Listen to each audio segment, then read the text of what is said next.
Muchas personas se preguntan por qué engordamos y muchas les responden fácil, porque comes demasiado, pero algunas veces esa no es la circunstancia. El estrés y otras situaciones, como el sedentarismo, hacen que personas que no comen tanto terminen engordando mucho más del alimento que comen diariamente. Por eso el doctor Alberto Cormillot en este segmento nos explica más sobre esta y otras situaciones. No es fácil explicar en una sola charla por qué se engorda, porque hay muchos circuitos que están involucrados, algunos yo se los conté, pero hoy yo quería tocar algunos aspectos. Vamos a ver por qué se engorda. El problema es cómo se hace para no estar gordo, más que por qué se engorda. Pero bueno, uno debe saber de dónde viene la cosa. Primero, no es un tema individual. Yo cada tanto le muestro alguna estadística. Fíjese, en los países, estos son de la Comunidad Europea, y otros países del primer mundo, fíjese cómo han ido aumentando desde el año 1970 hasta el año 2020, está pronosticado.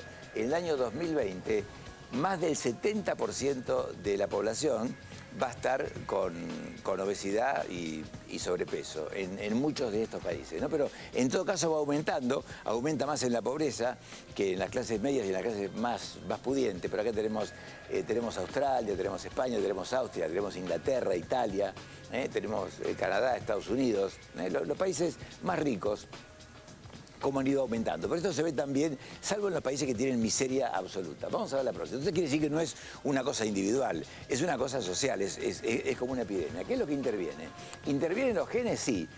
Esta foto hay que acercar... No, está saliendo muy bien en pantalla, la verdad. Fíjese usted la diferencia entre los que son gemelos y los que son mellizos. Los que son gemelos son iguales en su cuerpo. Fíjese, este y este son iguales, este y este son iguales. Cuando uno va a los mellizos, fíjese cómo son cuerpos diferentes. Los mellizos, los de la derecha, que no tienen la misma placenta y por lo tanto no tienen los mismos genes, tienen genes compartidos, pero tienen distintos cuerpos y distintas estaturas y distintas formas, ¿no? O sea que hay una parte que es genética, que es el 20 o 30%. Pero resulta que la humanidad explotó en los últimos 60 años con la obesidad. O sea que no es un tema genético porque los genes no cambian tan rápido. Los genes cambian cada cientos de miles de años. Entonces vamos a ver la próxima. ¿Cuáles son algunos de los factores que influyen? Uno es la desnutrición y el exceso de nutrición.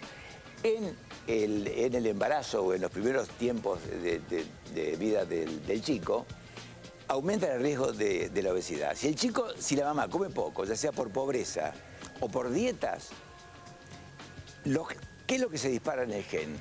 Se dispara la necesidad de ahorrar, porque el gen piensa, bueno, hay poco comida, yo tengo que ahorrar. Y entonces el gen empieza a ahorrar. Cuando hay mucho, o sea que la mamá come mucho y engorda mucho durante el embarazo, poco quiere decir menos de 9 o 10 kilos. Y mucho quiere decir más de 15, 18, 20 kilos en una persona de peso normal. Cuando se come mucho, la persona, ¿qué es lo que le pasa al gen? El gen es como que se va acostumbrando a ese estímulo de tener mucha comida y ya el chico nace con la predisposición a comer de más. Entonces, tanto comer mucho en el embarazo como comer poco, un chico que nace con menos de 2,5 kilos o que nace con más de 3,5 kilos, 3,8 kilos, es un chico que va a estar más predispuesto a la obesidad y a la diabetes. Y en la primera infancia, una buena alimentación, que es básicamente lactancia hasta los 6 meses y después lactancia compartido por lo menos hasta los 2 años y medio, la lactancia compartido con los otros alimentos, protege contra la obesidad. Vamos a ver otros elementos. Acá tenemos la falta de vitaminas, esto ya se lo he contado en algún momento. Se ha encontrado que en las regiones del mundo que tienen menos vitamina A, D, E, C, menos zinc, hierro y selenio, la gente tiene más tendencia a engordar. Y además, las personas gordas tienen menos en su cuerpo porque manejan mal, metabolizan mal dentro de su cuerpo estas vitaminas. Por eso en muchos casos uno prescribe multivitamínicos con minerales para las personas obesas para evitar parte de las complicaciones que además tienen la falta de estas vitaminas. La próxima. El dormir poco. Se encontró que la gente que duerme poco, ya sea por insomnio, trabajo, o porque se queda jugando con los jueguitos o con la computadora o con la televisión, con lo que sea, que duerme poco o que tiene trabajos cambiados, que un día trabaja a la tarde, otro día trabaja a la noche, hay una hormona que se llama leptina que regula el apetito. Esa hormona se altera su funcionamiento y son personas que tienen más tendencia a engordar. O sea que son las personas que se deben cuidar, porque uno no puede cambiar a veces fácilmente de trabajo. Entonces sí, lo que puede cuidar es su alimentación. Vamos a ver la próxima. En la próxima lo que tenemos es la parte de la cultura. Y aquí entran las costumbres que uno tiene. ¿Qué pasa cuando uno se reúne con la familia, con los amigos? ¿Qué es lo que come? ¿Qué es lo que comen sus amigos? La religión, para algunos que tiene un efecto importante, otras personas no tanto, pero por ejemplo hay personas que comen kosher, otras personas que, bueno, los elementos disponibles, que son, depende de la provincia o la región que uno viva, y bueno, y el dinero que uno tenga también, ¿no? El significado que tengan ciertos alimentos para uno, porque para un argentino el asado no es solamente la comida, es el significado que tiene el asado con los amigos. ¿Qué es lo que pasa en la escuela? Muy pocas escuelas tienen kioscos saludables, la mayoría tienen los kioscos más insaludables del mundo, pese a que se ha hablado mucho de eso. Después, lo que dicen los medios de comunicación y el papel del Estado. Afortunadamente yo soy un medio de comunicación que me permite durante toda la semana y los fines de semana contarle cosas a usted acerca de buenos hábitos de alimentación, pero no es lo que predomina. Hay otros colegas que hablan también, y nutricionistas que transmiten buenos mensajes, pero si uno cuenta la cantidad de minutos al cabo de un mes que uno recibe de mensajes saludables comparado con los que recibe de los mensajes de alimentación que no es saludable, es 100-1. 100-1. La próxima. Bueno, el otro elemento que influye, acá está la industria, que por un lado te ofrece cosas muy ricas, pero además después te ofrece el carrito para que no te muevas, ¿no? Te ofrece el carrito para que no te muevas y toda la parte electrónica que ha hecho que los chicos sean cada vez más sedentarios, especialmente, y los adultos también. La próxima. El cerebro queda...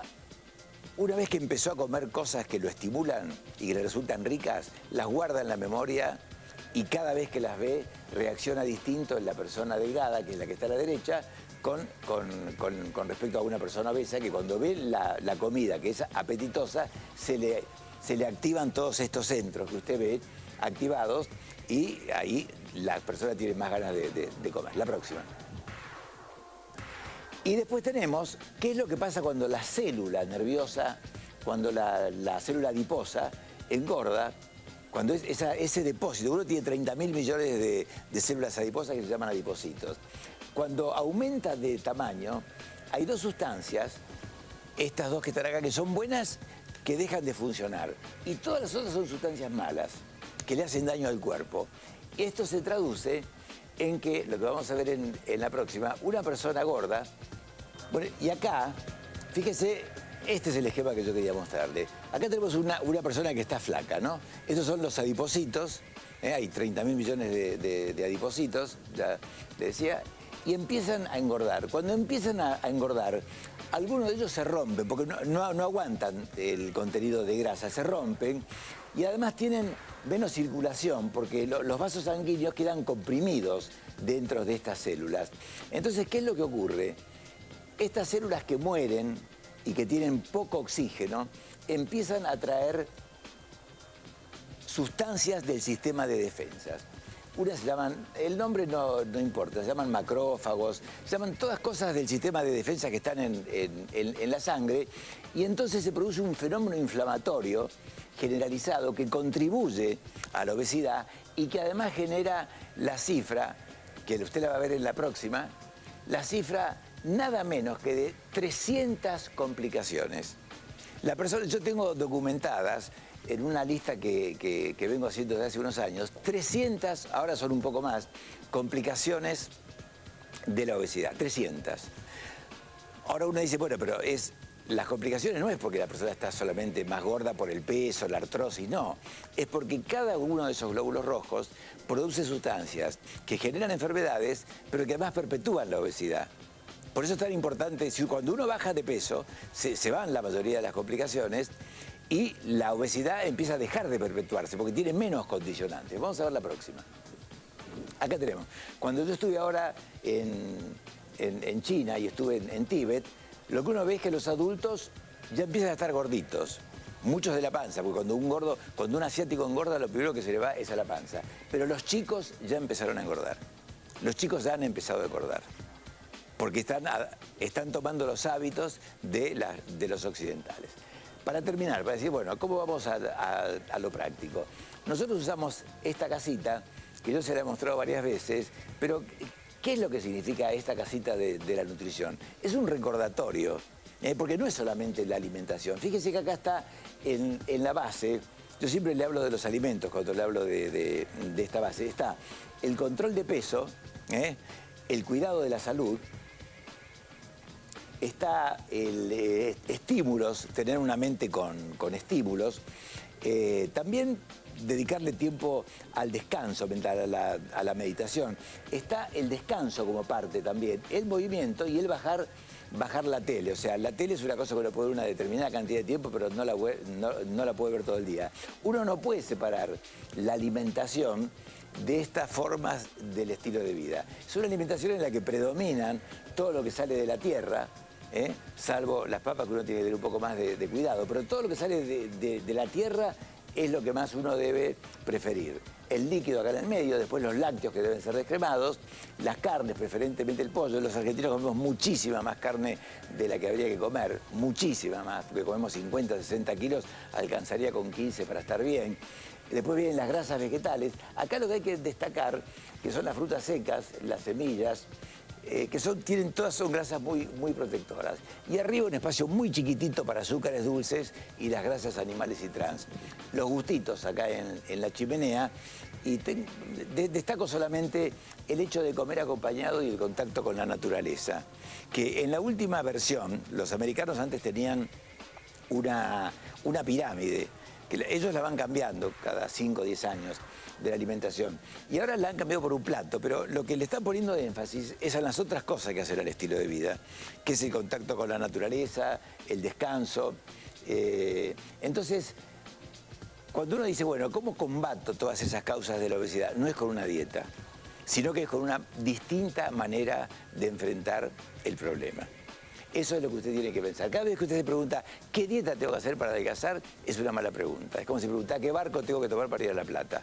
Es el mejor ejemplo. No hay barcos que van a La Plata. O sea, uno puede ir en auto, en moto, en bicicleta, puede ir en tren, en colectivo, hasta que en avioneta o en helicóptero. Pero el barco sería el medio más inadecuado. Cuando uno pregunta, ¿qué dieta tengo que hacer para adelgazar? Es una mala pregunta. La pregunta es, ¿qué tengo que hacer para adelgazar? Y para adelgazar lo que tiene que hacer de a poco, un cambio que usted lo pueda realizar, pero no durante un tiempo, sino que sea un cambio sostenible. Ya seguimos.